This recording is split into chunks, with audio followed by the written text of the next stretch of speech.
Hello, my name is Christian Montgomery, and today I will be talking to you guys about Montgomery aquaponics. Here is a sneak peek at the content that I have planned for you guys. Section 1 will cover the background, Section 2 we will go through the preliminary business plan, and finally in Section 3 we will look at the global product or service plan.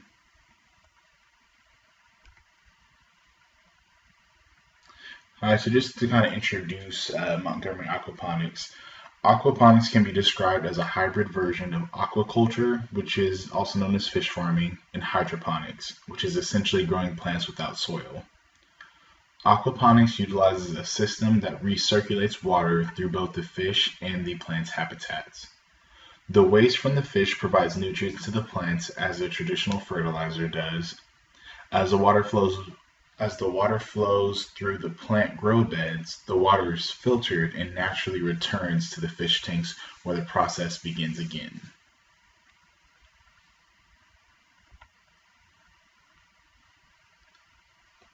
Based on the nature of our business, we'll be able to produce two products. We will sell both fish and produce created by our system.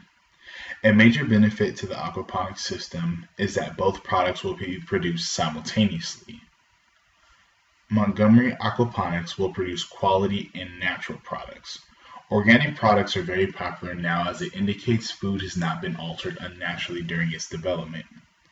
Aquaponics will have the same appeal as it replicates natural ecosystems. Because water is recirculated, even organic pesticides cannot be used on the produce as it would kill the fish. So the use of aquaponics further stresses just the health and natural side involved in creating it by showing that even using organic pesticides would not actually physically work in an aquaponics system. Our first locations abroad will be in Spain. Both the fish and produce sold in Spain will be produced locally. Montgomery Aquaponics will pursue two different markets specifically. Both domestic and abroad, our focus will be health-conscious individuals as well as lower income in urban areas that do not have ease of access to proteins in produce. Health-conscious communities is where I plan to land contracts with restaurants and stores as well as open up a storefront. In the lower income and urban areas, we'll focus on direct sales to the end user. Aquaponics can be customized so that our primary production facilities can be in urban cities or just outside of them. So aquaponics offers a lot of flexibility, which enables us to be able to pursue the two different markets using two different strategies. At the current rate of human consumption and natural predators, we will reach a point in which the world's oceans cannot supply us all with fresh fish. We seek to provide fresh and premium quality seafood to our customers. We also seek to provide chemical-free produce that is grown through our ecosystem, created through our water filtration systems. Focusing on local sales will allow us to cut down on costs in order to transfer that savings to our customers. Now, looking at who our potential customers would be, we're going to go ahead and take a look at Spain in a little bit more detail. In terms of population, they are currently ranked number 31 at 43.3 million people. Their annual population growth rate is actually declining at a negative 0.31%. And their urban population percentage is 79% of their total population would be considered an urban population. Their fertility rate is at 1.3%, the GDP growth rate at 3.21%, and foreign direct investment ranking at 13, which is 4 rankings higher than it was in 2015. So we are seeing some growth there as well. And the reason why the urban population is of great importance, with our focus on not only the health-conscious communities, which can often be located near cities, which would be considered urban, but also in lower income areas, which oftentimes are also found in city areas. So 79% of the population being considered an urban population allows for a larger target market for us. And looking at the road network, Spain has about 666,837 kilometers of road. We're looking at 1,000 or motor vehicles per 1,000 people is at 0.59. In terms of internet users, there are over 30 million. And the literacy rate is at 98.12%, while the unemployment rate is 24.7%. This indicates that there are a large amount of people that are in need of work, which gives us a great idea of what kind of workforce we'll have the capability of pursuing, especially with the literacy rate of 98.12%. So bare minimum, we will be able to recruit unskilled as well as likely skilled labor. Continuing on with details with Spain, we're going to look at their government, which is a parliamentary democracy. And here you'll see a couple of the different rankings that kind of indicate what it will be like to do business there. Political risk was ranked A4, which is considered acceptable. Economy freedom from government control was about 67.6%. The ease of starting a business was ranked 85. The ease of doing business at 32. So it appears to be easier to get started than it is to continue on in the day-to-day. Contract enforcement's at 29. And the corruption rating is 58, which is 36th in that list.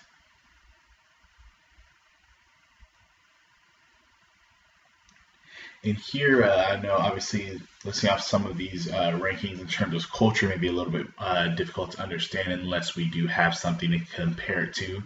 So here you'll see all of these same rankings in terms of culture as it pertains to the US as well. So power distance for Spain is about 57, while the power distance in the US is 40. Individualism in Spain is at 51 versus in the US would be a 91. So obviously much more of a collectivist attitude there. Masculinity at 42. Masculinity in the US is at 62. The uncertainty avoidance is 86, while the uncertainty avoidance is 46 in the US. The long-term orientation in Spain is 48. Long-term orientation in the US is 26. In terms of indulgence, Spain looks at 44 and the US is at 68. Now the bottom three were the three that I found to be the most interesting, just in that in terms of doing business, I believe that it indicates a higher degree of planning and accuracy based on the fact that they do have that in Spain there is a higher degree of uncertainty avoidance. There's more of a long-term orientation and far less indulgence. So I believe any business deals that will need to be made, I believe will be able to go forth with a little bit more clarity than they likely would in the US.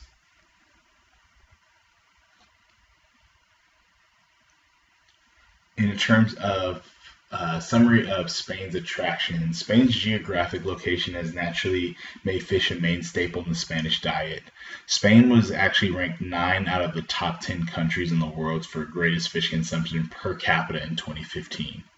It is typically easier for those practicing aquaponics to sell more in produce than fish, so it is important to be located in an area with high fish consumption expectations to thus maximize your fish sales as well. And with 40 million plus population and 79% of that population being an urban population makes for an ideal customer base to focus on our urban sales. The ease of starting a business is ranked very high at 85 out of 100, and there is extensive road network and high internet usage. This indicates that gaining notoriety will be a little bit easier with high internet usage, And if we do need to take on delivering our product, then there is extensive road network. And also, in the event that we choose to not deliver, we also still have ease of access for our customers. My top three concerns as we look to make this move into the Spanish market would be the tax rate on commercial profits, distribution channels, and the cost of land. Whether we lease or purchase, we'd have to really take a look at and do some shopping around and make sure that we are making the best investment based on our location.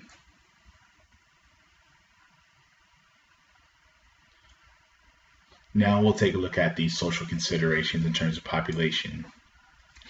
Typically, if we were going to be going into a foreign market, we ideally like to have a market that we are positive that the population will continue to increase. As of right now, Spain does have a declining population, which at first glance can seem to be a potential deterrent. But to put it in perspective, Spain's current population is 43.3 million people, and it's projected to go down to only 42.4 million in 2030 and 39.8 in 2050. So despite the decrease, there is still a very strong population base. The decline is actually largely due to prior economic recessions, which encouraged citizens to immigrate to other countries with greater opportunities. The elderly and the poor were often those left behind by the migrating groups. Therefore, the elderly citizens that remain are beginning to reach their life expectancy. It is projected that births will outpace deaths again in the year 2062. So as we look to plan a business that will see great sustainability and longevity, 2062 is not too far off for us. So again, births will outpace the deaths again by year 2062. The 80% urban population still lends a greater overall target market than most other countries, as they decline due to the death rate are largely impacted by the elderly in the rural population. So despite the fact that there is that declining population rate, a lot of that is going to be located in the outskirts, on the countryside, more in rural populations, rather than in the urban population, which we'll be targeting. Spain currently has an unemployment rate of 24.7% and a literacy rate of 98.12%. This indicates that there is a wealth of human capital available as we look to future expansion throughout Spain. The unemployment rate also allows for our company to have greater negotiating power as we look to choose locations.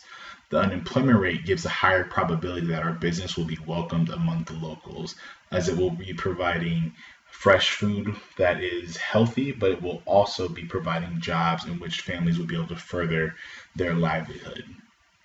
By 2020, Spain's unemployment rate is set to drop down to 15.62%, which also indicates an increase in positive economic activity.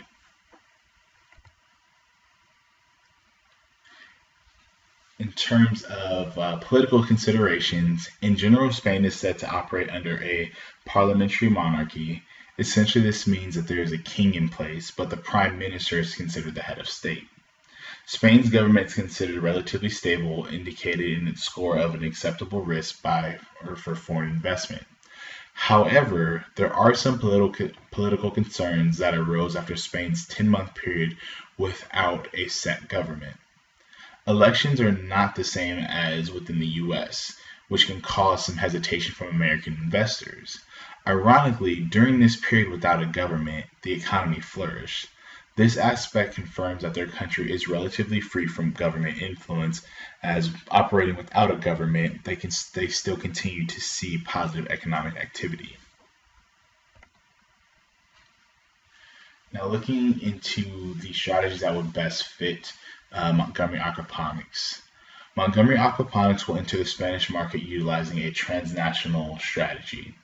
Our firm will need to be prepared to respond to pressure for local responsiveness and low-cost competition. This makes the transnational strategy the best fitting strategy for our endeavor, with the highest probability of a successful induction into the Spanish market. We will be able to benefit from economies of scale, learning effects, and still have the ability to differentiate our product to local preferences. One of the negatives associated with this strategy is typically an increase in costs in the adaptations made for localization. Our firm will be able to avoid this because localization in terms of our products will simply mean shifting the fish and produce to local preferences. Operationally and systematically, our aquaponic systems will actually operate the same, so we're not going to be incurring much cost having to change the way our systems run or how they're set up.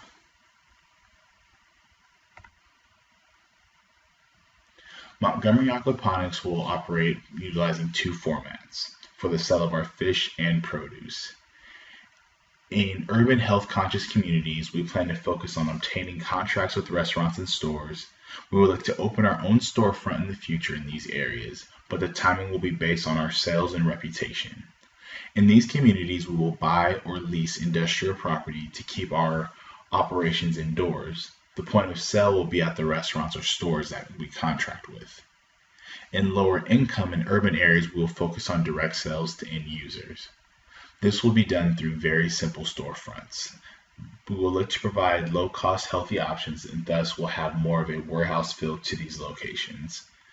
By operating with two sales strategies, we are increasing our probability for longevity and brand recognition, which will translate into success.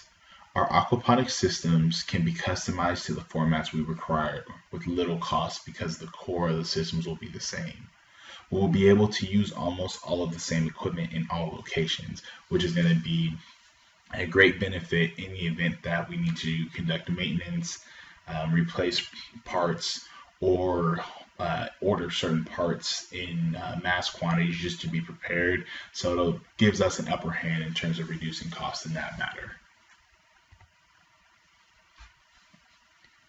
For our globalization entry mode, we took a look at a few different options. Now, exporting indicates only the sale and delivery occurs abroad. This does not work for Montgomery Aquaponics because transportation costs overseas would be far too high to establish sustainable profits. Licensing and franchising gives another company the authority to produce according to our processes and even utilize our brand name. This allows companies to avoid much of the tough learnings that comes with learning a new business, political, and social structure or culture. But the downside is that our company is more susceptible to losing valuable and tangible property. A turnkey project utilizes a foreign company which can take over an operation that has been set up by a company in the native area. Our operation will apply specific learnings that we have gained, so this will not work for us to build a very custom operation. Our company would prefer to have more control over the strategy involved in setting up our systems. A joint venture refers to a firm that can partner with a firm that is native to that region, which ultimately can be a strategic partner because they're familiar with the customs of the region. Based on the research and analysis conducted, we do not believe the knowledge that may be provided is worth splitting the profits of our company.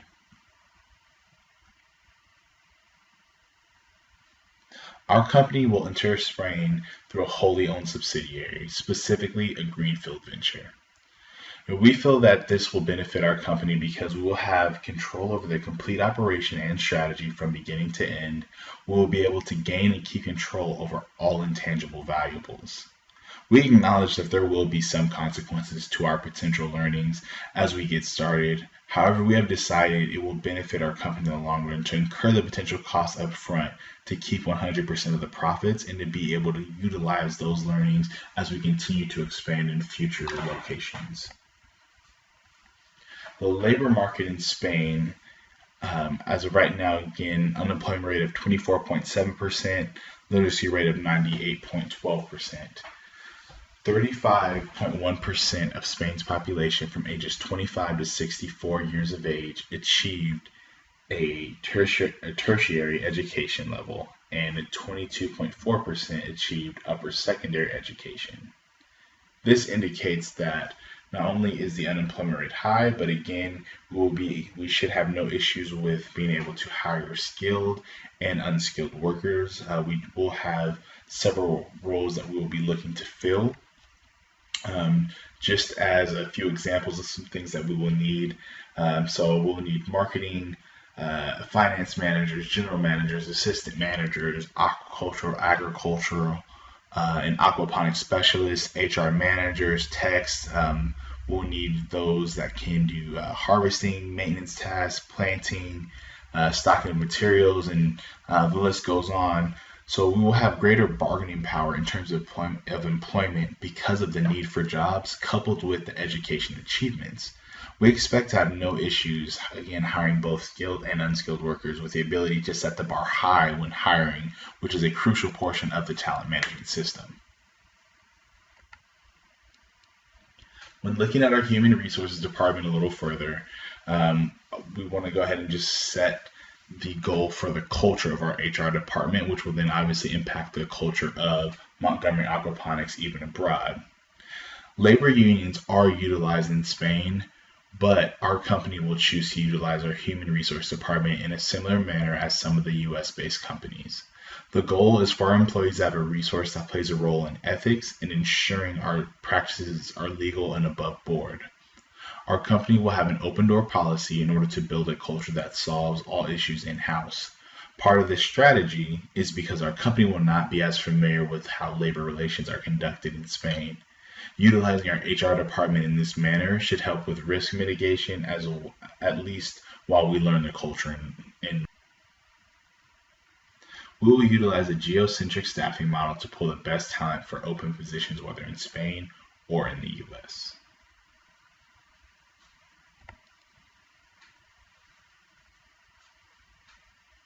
Here you'll see the list of references that I utilized for this presentation. Thank you all for listening. I look forward to checking out your presentations and learning from yours as well. Thank you.